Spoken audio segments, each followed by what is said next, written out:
A lovely sunny day again. For anyone new to this, I usually come on about 5 minutes early and just say hello, so please don't think you're in the wrong place. The art lesson will start at past. And in the meantime, I just like to come on so people know they're in the right place. So please don't turn it off thinking that I'm only going to sit here chattering. I will start teaching very, very soon. We've got somebody come already, that's good. I wonder if that's one of my regulars or someone new. So I'm just putting a few things out for today's lesson while I talk to you. And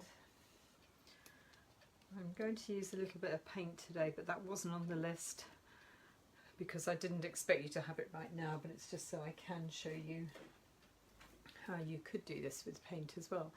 Oh, hello, Andrew. I don't know you, I don't think. I think you're someone new. That's good. Or maybe you've been here before. Thank you for turning up, Andrew. That's lovely to see you. And where are you from? I've got two other people. Maybe there's some of the regulars, are they? Who else have we got there? Oh, four. Oh, Jane, there you are. Good. Jane's a student who's been doing some art with me lately. And she sent me something today and I said, you really ought to watch today's lesson. Because to be honest, I could have designed it for you. So there we go. So I'm going to do this in paint, in pencil and in colours, really just to show you the possibilities. And for anyone again new, what I like doing is giving you options. I don't want to tell you you have to do anything. I want to give you things to go away with and think about and decide how you could use that for your art. Personally, I think they're the best sorts of art lessons where you go away with your head full of exploding with ideas, and I don't want to do it for you step by step so that you're kind of basically just copying me. For anyone who's doing my courses, I know quite a few of you watching have done them, but also for anyone else, when I do the private lessons which you pay for, then the learning speed is off the charts, and then everything I'm teaching you relates back to it as well. But 3-hour progress of a 10-year-old girl, and that's normal, anybody. 3 hours on perspective, even architects say they can't believe what they've learnt. 3 hours on paint and brush technique, generic to all mediums. So it's a bit like learning to cook before you specify down to French, German or Italian cookery. Then I can take you into the nuances of the different paint types as well afterwards. 5-lesson progress, 90-year-old stroke victim. 4-lesson progress, 50-year-old German lady. 3-lesson progress, 40-year-old Sri Lankan man. So I work with stroke victims, I've worked with people with cerebral palsy, I've worked with you name it, I've worked with it. I've worked with huge businesses like the Discovery Channel, neuroscientists at Oxford University, UK Sport, Gift Gaff, all sorts of people. And I've also, Eden Project, I've also worked with individuals with no previous knowledge, with lots of previous knowledge. So whatever you are, I promise I can help you develop your art very, very quickly with core fundamental knowledge, what I refer to as the grammar, spelling and punctuation of art. And then you can relate that to anything. If you look at my students who've completed that 9-hour course, they're selling their art worldwide. A number of them have done maybe 1 or 2 more lessons with me afterwards. But once they've got the hang of it, they then apply it to their own style. And if you go onto my website at Art at the Beach, so www.artatthebeach.co.uk, and then go into the shop part and look at the art gallery, you can see students' work there. And you won't believe they're people who've only done like 9 to 16 hours of tuition, complete novices, and yet they're really rocking it. They're doing amazing things. So anyway, I just realised I can't see my pair of scissors, but never mind, we will manage. There we go. So I'll start in a moment. Please like and share it right now if you can, because that will get a few more people watching live. And do like and share these afterwards. I've found some of the lessons so far I've had in excess of 5,000 views. Oh, hello, Kevin. And I really would like, you know, to get these out there so they're giving people something to do. For those, again, if you don't know me, my daughter's working for the NHS, and I started doing this at the beginning of lockdown as a way of thanking the NHS and keeping people at home, something to do for free to keep them entertained. I was doing it every day a week. I've now cut down to 2 days a week because I'm getting a lot of external work as well. And just going back to that again, if you don't want to do the whole 9-hour course, you absolutely don't have to. I'm also happy to do half-hour clinics where for half an hour you show me your picture and I'll help you understand how you can improve it, where you can finish it, why you've got stuck and all of that sort of thing. So thank you, Jane, for sharing already. Anybody else that wants to share immediately, that would be great. So I will be like all good genies, whatever you need me to be. And if you just want to have a quick chat with me for 5 or 10 minutes, just to get a hang of what I'm about, don't feel you're under any pressure or obligation. You're absolutely not. I'm not like that at all. Anyway, right, on to the idea for today. The other day, I showed you how you can make one picture into numerous different options. You could do it as a linear description, you could do it as a tonal description, you could do it as a colour description, a shade, shadow, and then ultimately bring all that together. Today's one is in a similar vein, but not exactly the same. Oh, there are my scissors. I knew I had them just now. There we go. So the first one we're going to do is with a magazine. So I said get some magazines. To be honest, it doesn't matter what you use. So I just grabbed the first magazine cover I could find in a... I've got files and files of pictures of faces and things from when I used to be a school teacher in school. And that's where this came from. So this one actually says it was the magazine in... Oh, I can't see a date on it. It was in November, but it was many years ago because it was when I was living in Australia. So it's a very old magazine. But there we go. I'm cutting off all the rubbishy bits that I don't need. You don't necessarily have to do that. I just thought I would. So I certainly don't need all the advertising. And I've got it down to just a picture of a girl. Okay. What I'm going to do now is dissect her, which sounds painful, but there we go. I'm going to chop her off there as well, just because it's going to make life easier for today. So we've now got that much of her, which is more than enough for a decent picture. I'm just going to move this out of the way, and I'm going to show you options. I rarely show you my finished works at the end because I'm not here to show you what I can do compared to what you can do. I'm just here to give you ideas. So we're going to fix the picture in the end onto your sheet of paper. But before we do, we're going to cut some of it off. So I'm going to cut her straight through between her eyes, through her mouth and off there, because I'm only going to do a small thing for you now because of the time. So I've chopped a bit off her. Okay. If I was doing this and I had more time, I would have probably cut her through at a different angle, but I would have definitely cut between her eyes and maybe across this way. I'm now going to get rid of this bit for a minute, and I'm going to stick this bit onto your paper. Now, I suggest you glue it on, but I'm losing everything today, sorry. Okay, it's going to be one of my blooper shows again, I think. I knew it was all out before I started, I just can't see it from where I'm sitting. So I'm going to do it with sellotape. I would suggest you do it with glue, but it's whatever you like. But I'm only doing it with sellotape for speed, and also if you use glue, you're going to have to leave it to dry, and I haven't got time for all that today. So I'm going to not glue it down, I'm going to sellotape it down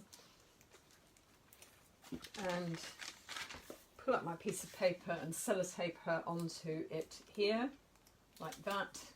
And I'm doing it very badly because I'm just demonstrating.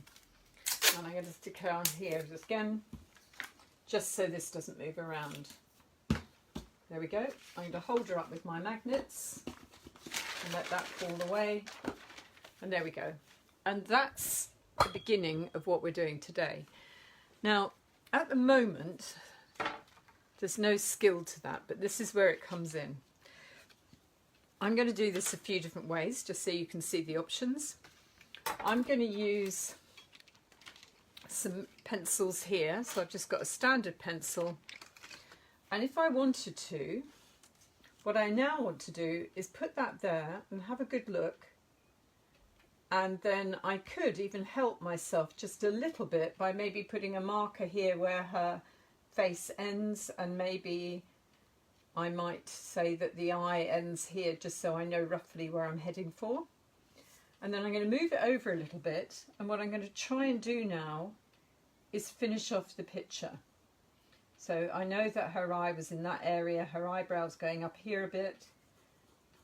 And if I wanted to, what I also could have done would have been just finish the picture, whoops, off like this, just so I know roughly where the boundaries of it were, so I know that that's where she is. So her hair was coming down here, and then her eye is going in here. That was her eyebrow, and then her hair here is coming over that eyebrow a bit and over to her face. Now I hope you can see, because when I work in pencil it's probably quite hard for you to see, but if I bring you a bit closer, and then I'm going to start looking at her eye. Now I've really got to be careful and look at the shapes, and I can even line this up at the side for a minute so that I know her eye is going to start roughly there and it's going to end roughly there, and I can start getting in the shape, and I'm constantly bringing the picture as close across as I can so that I haven't got to remember her, I'm actually seeing her, and I can start bringing different shapes. And what you've got to do is make sure you're drawing what you really see rather than what you're guessing to be there. So you've constantly got to be assessing. Now I haven't got that eye going down enough on this side. That looks better immediately, and this is quite a curve there on the eye, and then there's a bit there, and is it sitting about right across her nose? It's possibly a bit low. And basically, I could now go into the detail of that when I'm happy with it, get the eyelid to go in.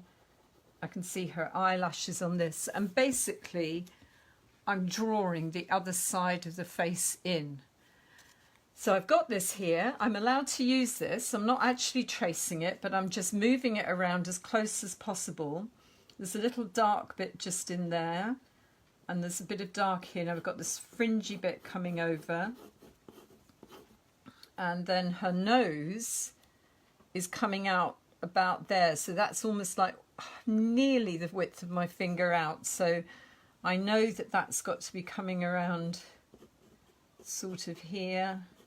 And then it's got to come in so it links into that bit of her nose there.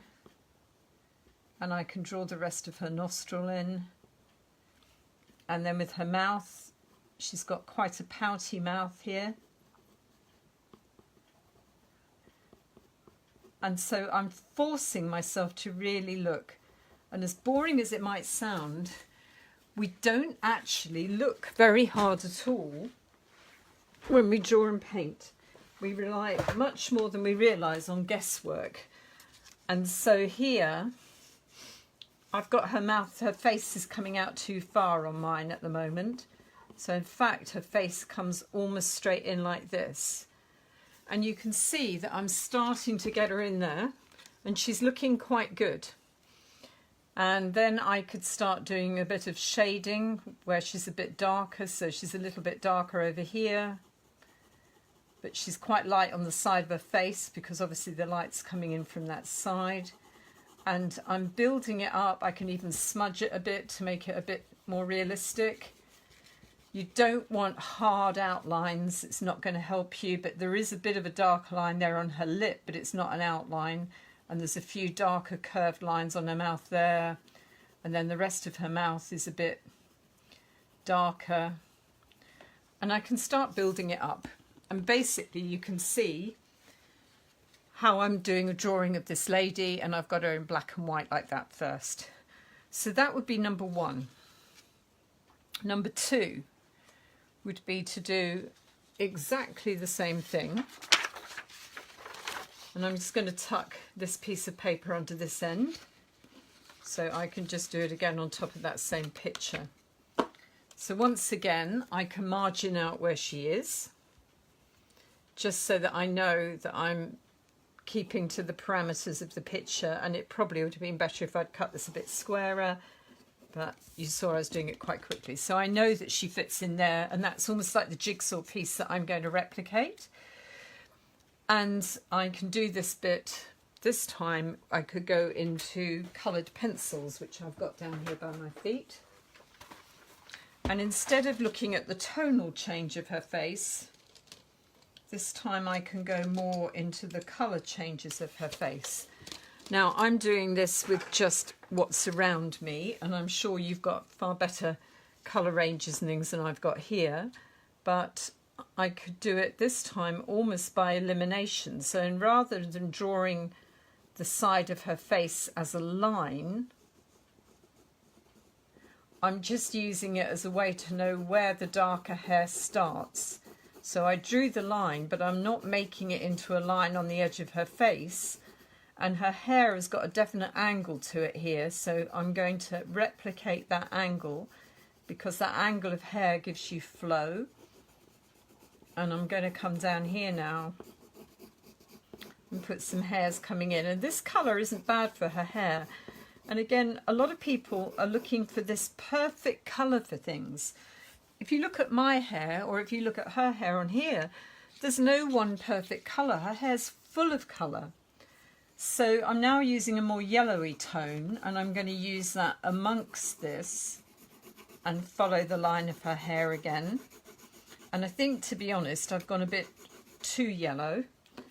So I might now go back to this more browny tone a little bit, and I'm going to darken it up on the edge of her face here, but I'm not drawing the edge of her face. I'm showing you where that shadow joins her face. So I'm starting to build her up in colour crayons like that. The background of this picture is also quite creamy, so I'm not going to leave the paper white. I'm going to cream it down like that. And then she's got this yellowy, creamy hair coming across her eye here. So I'm just going to put a bit of that in. And then I'm going to use this colour for her skin. It's not perfect, but for this it will be all right. And I'm going to start putting her nose in. And if I keep this very light, I can always add more. And also, I don't go in for doing hard, strong lines on anything. I would far rather build it up gently and then change it if I need to. And so there's a bit of her eyebrow missing just there, so I'm just going to darken that in a bit there. There it goes, and it's just come over. And then the other bit of eyebrow is coming up here. And then round her eye this time, it's actually quite orangey. It's not a black line. When you actually start looking, you'd be amazed at what you realise. We guess all the time. We draw black lines because we think we need to. And in fact, they're very little use to us. And then I'm going to give her a bit of colour on her cheek now. And I'm going to colour right through where her mouth is for now. And then I'm going to colour this bit near her nose and cheek. And you can see that that bit's a bit stronger, but I'm actually leaving the nose a bit lighter. I'm going to draw in this colour just for a minute where her eye is, just to help me. And I'm drawing in her eyelid with that colour, and a bit of colour in her eye socket, and also up here. I'm going to put in where the mouth's going, but in this colour again, not in black, because that way it's all just disappearing into the picture for now. And I can start adding more colour to it, but you can see her developing. Then I'm going to change for something a bit pinker to do her mouth with. And I'm doing that over the orange, because that combination of colours is actually really beneficial. When you do it in one flat colour, if you look at my hair, her mouth, nothing is that one colour. So I'm doing the line through her mouth in this pinky colour again. And you can see when I start pressing it together like that, it's starting to look quite good. Now, at the moment, my picture is far fainter, and Jane, I'm saying this to you for a minute, is far fainter than the real picture. And when we copy, that's very easy to do.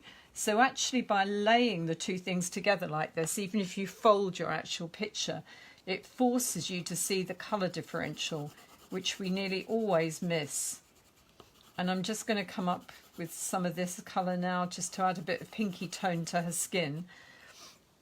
I'm going to go in and do the nostril bit. Now I'm using that pink, which isn't quite the right colour, but at the same time I could now run maybe a bit of the yellow over it to soften it back again a bit. So that's quite good. It's not perfect, but I'm doing this very fast, and also I'm doing it back to front and upside down. So all sorts of things are happening here. I'm just going to go into, oops, and there goes all the pencils. I'm just going to do some into her eye now and get a bit of darkness into there, just so you can see it starting to come. I'm not outlining again though, I'm just putting dark where I see it. It's a completely different thing. We're all rushing to outline everything. You shouldn't be outlining it, you should be putting dark and light where they really are. There goes the centre of the eye coming in a bit. And it's still nowhere near dark enough, and her eye is actually, I'm putting a bit of the darker here, and I'm going to put a little bit of the darker just here in her mouth as well. She's got some dark pockets down here of shadow, and so I'm actually going to darken this shadow by the side of her face now.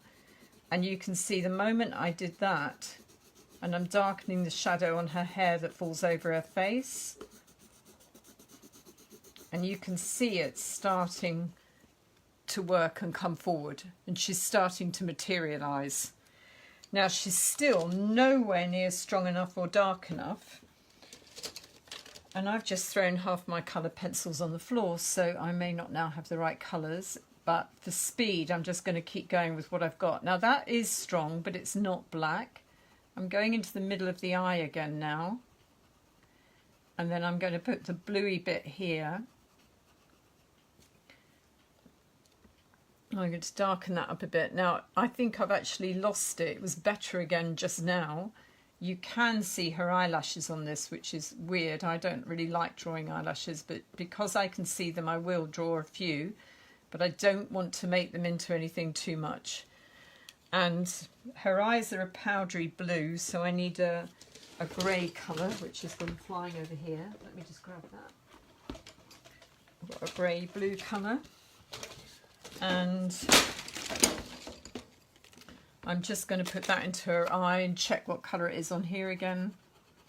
And check what colour it really is rather than the colour I'd like to think it is. That's two different things altogether. It's actually got a little bit more bluey going on around here as well. And you can see it building up. And the minute I enhance this shadow here, not a line, but the whole shadow of her hair, it started making her whole face pop forward. I need to enhance this shadow on her nose and bring it over so it's matching. Now you can see that brown is nearer to the colour of her skin over there. And I need to bring that over to like the edge of her nose to start showing you where the nose was and things like that. And you can see it's starting to build up. Now I'm still building up colour. I'm still nowhere near strong enough, but I don't want to just colour it in on a colour just for the sake of it. So I'm just going to pop these down for a minute until I throw them everywhere and just darken up the middle of her eye again. And the moment I start making that darker, the picture starts to pop a bit, and I'm constantly referring back to my sliver. And I can see immediately her eye, I've actually made it slightly too low. You can see that yourself. So even when I'm doing it, and I've done these things many times, I've actually put the eye down a little bit low. So if I now just cheat a little bit by shifting my background picture up a bit, with the exception of the nose and that, she probably looks a bit better. And I'd say I've got her eyes on this one a little bit too close together. So again, if I move it a little bit, I can suddenly see that probably that's better proportions now. You can see it immediately. So you can see that slightest adjustment. And if I now brought the nose tone over to that and just filled the eyebrow in there, I've probably just improved the whole picture. Her nostrils now a bit big and got a bit lost, and her mouth's got lost across, but I've actually made it more like the original picture now. And you can constantly compare. Now, in fact, you can immediately see the face I'm drawing needs more colour. So that would be phase 2. Right, next one, number 3. I'm just going to use this same picture again. And you can see my original pencil one, which is now a bit in the wrong place because I've moved everything. I'm going to slide a piece of paper under again. I'm going to mark her off again. And it's a really good exercise. So if you were drawing, say, somebody's pet or something, give yourself a photocopy. And maybe what you could do would be to remove one section of it first and draw that. When you've done that, what you could do with your scissors would be now remove the next section of the picture. And so maybe if I was going to do this properly, I could now take the whole next section off and then just worry about that. And that way you're constantly actually looking and it stops you guessing. Now this time I've given myself just primary colours on a palette. I've used the lid from a fast food container. And I'm going to then make myself mix the colours for this. Now I'm going to use quite a lot of white because it's quite light. I'm going to use a touch of yellow. Absolutely a dot of red. Everyone thinks people's skin is pink. It's nowhere near pink. Now that's already getting there, but it's nowhere near strong enough. So I'm going to add a little bit more pink to it. But now it's gone too pink. So I need to balance it back down with a little bit of yellow. And now we're back actually not far off. Can you see with the colour I've got there? And this is where both our brain's telling us one thing and the reality is another. I'm now going to touch in the blue, which seems a bit bonkers. I'm going to put the tiniest amount of blue in it. And the minute I do that, it looks better. So again, you've got to fight what you think and actually draw what you see. Now, I'm just going to paint a base colour in first, very quickly. And I don't usually use one colour like this, but I'm just doing it to give myself a feel of the areas. So that's giving me, and I'm going to use this on her hair as well as a base. And then that way I've got a kind of general base which is in the realms, because I don't want white paper and I don't want black lines or anything. Now my base colour's a little bit strong, but for you it's actually looking a little bit light, so it's partly an optical illusion. I'm now going to add a bit of white with that colour, and I'm going to use that to chisel out where the edge of her face was a bit, because can you see down here her hair's lighter. So I'm now blending into that. I've lost my little piece. So I'm going to actually stick that right there, so I've got it next to me and I can see everything then. So I'm just lightening up the background a little bit. So I'm using the other colour underneath. And I think her skin has actually, now as the paint's dried, got too light. Too strong in my picture. So I'm going to find the edge of her nose, which on this one has a light line to it. And I'm going to find this lighter bit of forehead up here. And I'm using the white on my brush to establish the edge of her nose there. And smooth it round the end of her nose here. And she's actually quite light on the side of her face over here. So I'm adding a bit of light there. And I'm going to go a bit lighter under her eye just there. And I'm gradually finding the areas of her face. Now, I think for you, you might not be seeing the colour differential as much as I am, so I do apologise. I've now added a bit of pink to my skin tone to get the rest of her mouth. And I could be changing brushes and going smaller and all sorts, but I'm just using one brush because I'm trying to be quick. And I'm going to tone that down with a bit more of the skin colour because it was too bright. And if I put a dash of black into that, with the little bit of red, it's going to give me that kind of middle of her mouth line and that little dark bit over there. I'm actually going to use this reddy browny colour to find the eye again. And I should have swapped brushes. I'm just being a bit lazy here. And I have a tendency of sticking with one brush and using it in different angles. So that's me giving away all my trade secrets now. I'm not very good at changing brushes. But I just spin them around and get different things with them. coming down her side of her face, this shadow by the hair is sort of the browny colour again. So I've gone back to the red, yellow, white, blue combination to get the skin tone again. And now my brush has gone a bit dirty. It's not actually coming up so well. And I have got some water here, but I'm not going to worry too much. So I'm actually going to put it in with this colour here, which is too dark. And I'm using the direction of her hair again to help me. But you can see how finding that hair at the side of the face is defining the side of her face again. Now I've gone way too dark, but you can see the whole picture again materializing. Whoops, you can see the whole thing materializing again. And then if I go into the center of her eye and darken up that bit of the lid here and bring the bit of nostril across, and so it goes on, you can see the picture arriving. This is my interpretation done badly with one brush. This is the reality. So I've got the reality right next to me, and I can immediately see that my tonal change, with the exception of where I've just put the hair in completely the wrong colour, is good. So what I'm now going to do is put some white and yellow over that hair here, and you'll still see it as a different tone, but it's now falling more into the range of the actual painting, or the actual photograph rather than painting. So now it doesn't look so odd, and you can see that the hair now is sitting more into the picture. Okay, so last thing for today would be, this is a really good exercise. As I said, if you were doing somebody's pet, you might actually find that now, or a portrait, you could cut the next section of the face off and then work on that section. And that way it's keeping you more focused. So you're almost taking them apart like a jigsaw puzzle and then putting it back together, and you'll find you get your proportions, everything a lot better. Last but not least, so we'll take these ones down. So we've had the pencil crayon one, we've had the pencil one. I also had this picture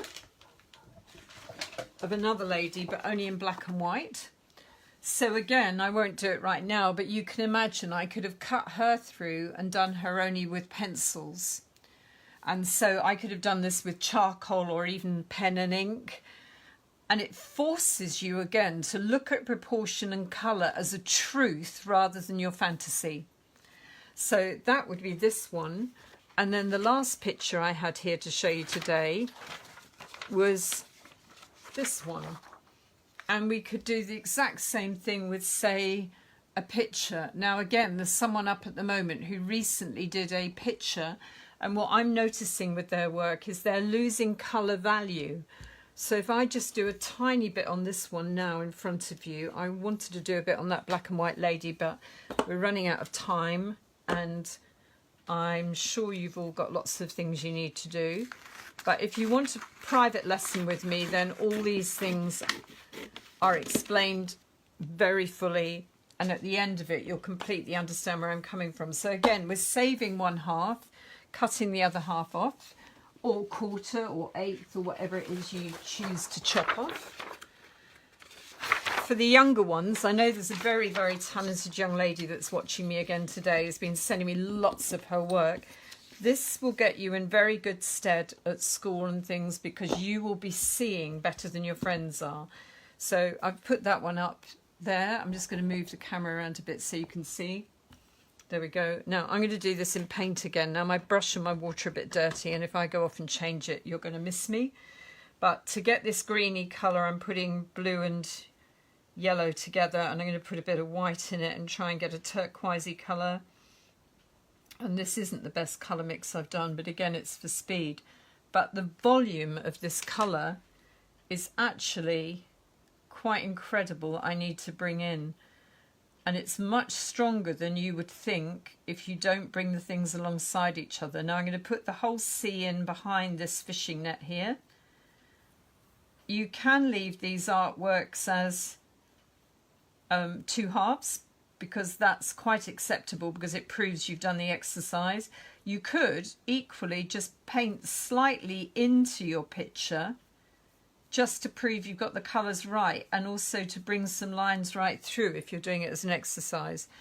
This bit here looks black, and so most people would rush in with their black paint to paint the black fence.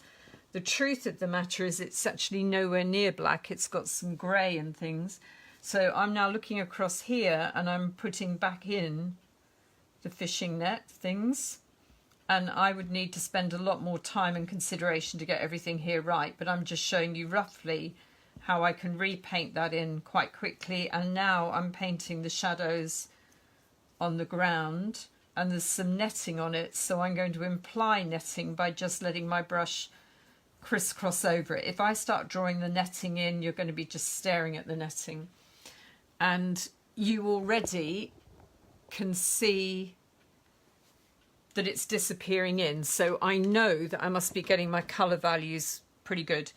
Now hopefully, because I do this professionally all the time, I should get my colour values quite well, but look here, that yellow against that headland, that's way off, so I need to bring a bit of greeny blue into it, and maybe I even need to bring a tiny bit of red, and it forces you to look.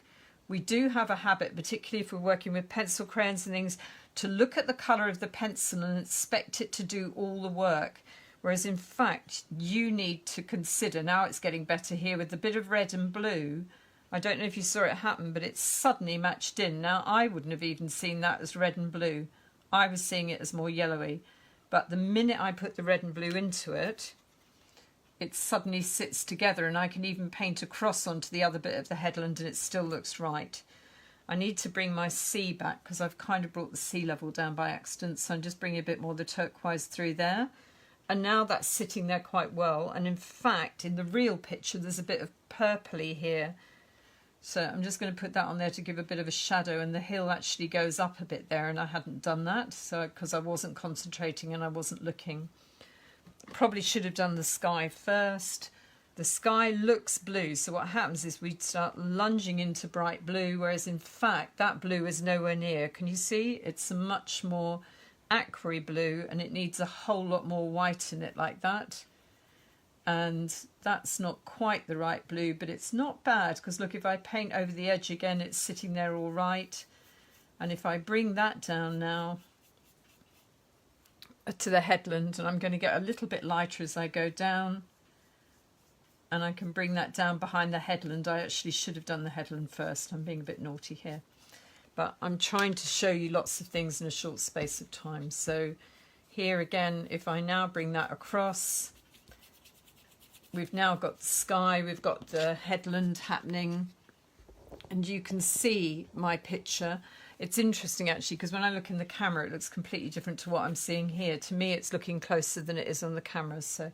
And then if I bring the tree back in again now, I can bring it in and put some of these big leaves back in and follow the line of the leaves on the picture.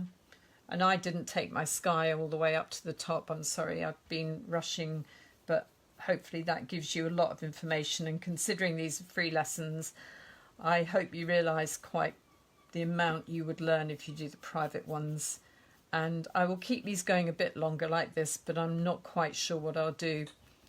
But you can see very quickly, you can bring the whole picture back. Now, I didn't finish the whole sky, but in part, you wouldn't know which bit was which if I'd finished the sky up. And it's when you can't tell really where one ends and the other begins that you know that you're doing a good job. The moment you've got the two things miles apart from each other, you start going into what I would refer to as cloud cuckoo land and drawing what you perceive rather than what you see. So if I turn you back to my picture again from a bit of a distance, obviously here where I didn't do the sky, you can't really tell. And also there's a boat in this one that I haven't done in mine, but you can see that it's quite hard to tell which was which. And that's when you know you're getting your colour values right. The minute you have your picture of a dog, cat, person view separate from you.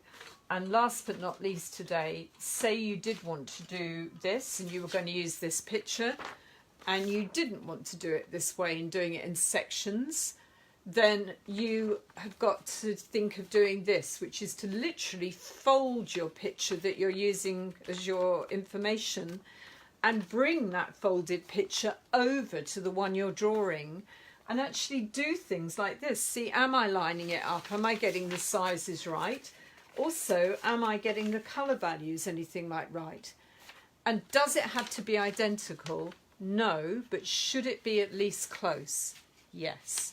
Now, I'm giving away far too many secrets for free here, so I think I'm going to have to haul back and go back to toilet rolls next time. But I will see you on Wednesday. And if you'd like to do private lessons, as I said, I will do any amount of time you like with you at the moment, just to get you going, because what most people find is after about 20 minutes they're just like, wow, I so need to do 3 hours or whatever it happens to be. But you don't have to, and I'll never push you at it. I'll always push you as far as I can in the time I've got. So lovely to see you all. We've gone a bit over today and I've gone a bit bonkers, giving away too much, so shh, don't tell anybody else. Oh, hello John, nice to see you. I've just been painting, you missed it. So there you go. Anyway, I hope you all enjoyed it. Please like and share now as well. There are about 45, 50 other programs up now on all sorts of things. And as I said, if you want a private lesson, you won't believe what you learn very, very quickly. But at the same time, these will still go on for now. How much longer, I don't know. But if you like them, you can backtrack. There's a whole lot of them still up at the moment. I might take them down at some point, but for now, they're all up. There's a gentleman here that's been cataloguing them for me. If he would be so kind to contact me, I've asked a couple of times, I would so like to talk to you because I had a bit of an idea. So I think you know who you are, and if you'd like to contact me, that would be great, but it's a gentleman. So thank you. Take care. Goodbye. Lovely to see you all. Hi, Moana. And please put comments up. And if you want to say something to thank me personally, either give a donation to the NHS or for me, if you can put something either on my Facebook saying that you've enjoyed it and that it's worth watching, or if you can put something on my TripAdvisor, which is Art at the Beach Newquay, then that would be magic. Take care. Bye-bye.